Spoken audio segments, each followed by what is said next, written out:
Good afternoon.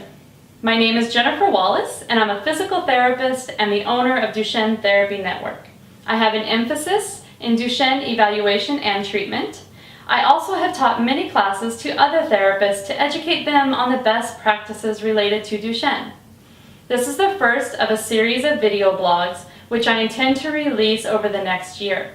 My hope is to help all of those with Duchenne find the answers to their many questions, especially the ones dealing with physical therapy, daily routine, and equipment.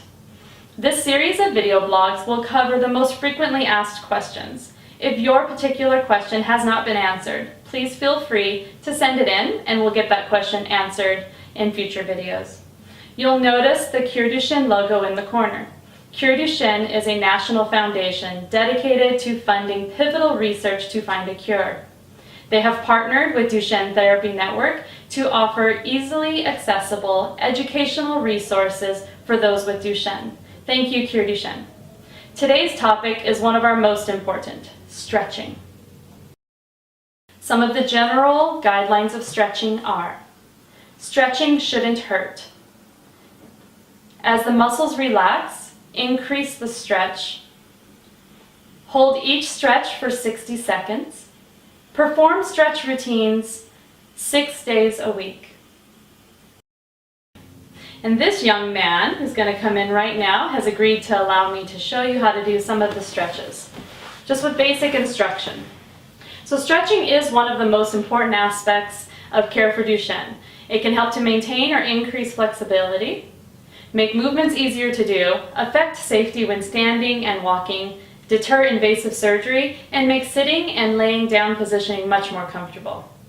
Without an appropriate stretching program, someone with Duchenne is at severe risk of earlier loss of walking, injury, significant joint contractures, and pain. So our first of about 6 stretches that are with the typical program is the hamstring stretch.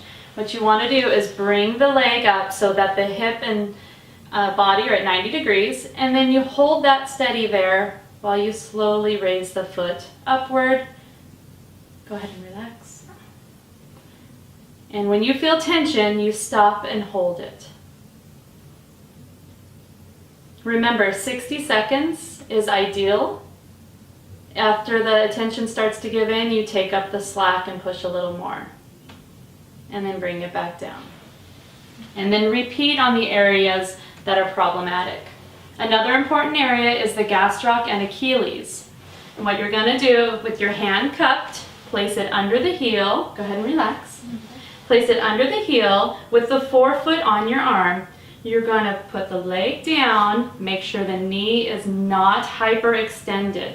Keep everything down and slowly pull downward on the Achilles and then hold that stretched position. And that's for the gastroc and the Achilles. You want to make sure that you're not just pushing on the forefoot. Okay? In this position, which we call supine, laying on your back, hamstring and gastroc are easy to get to.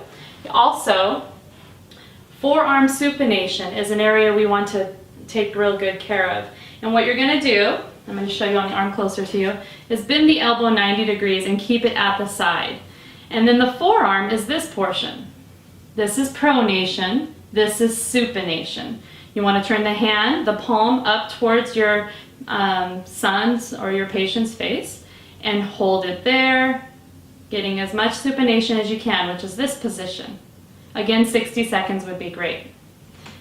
Also in that position, with the hand facing you now, you want to tip the wrist back to get wrist extension, and then with your other fingers, slowly slide the fingers straight and get wrist and finger extension at the same time. A lot of times you'll see the fingers curl in, and that's from tension. So you want to slowly, as much as you can, straighten those out. Okay. Now I'm going to have you roll over on your stomach, please.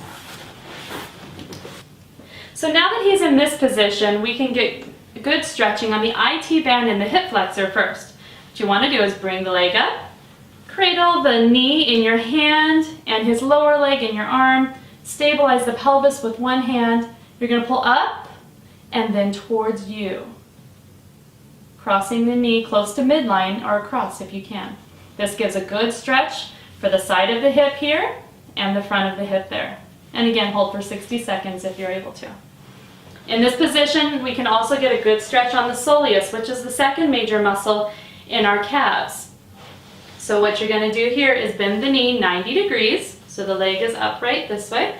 Grab with both hands close to the heel and gently push down. Make sure you're feeling that stretch through here. Do not place your hands towards the toes, because then you're just stretching the foot.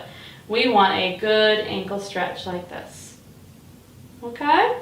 So that's just a quick review of the 6-7 main stretches that almost all of our boys with Duchenne can benefit from. Stay tuned for upcoming video blogs, including school adaptations, serial casting, wheelchairs, scooters, pool programs, and more, including a full-length stretching video.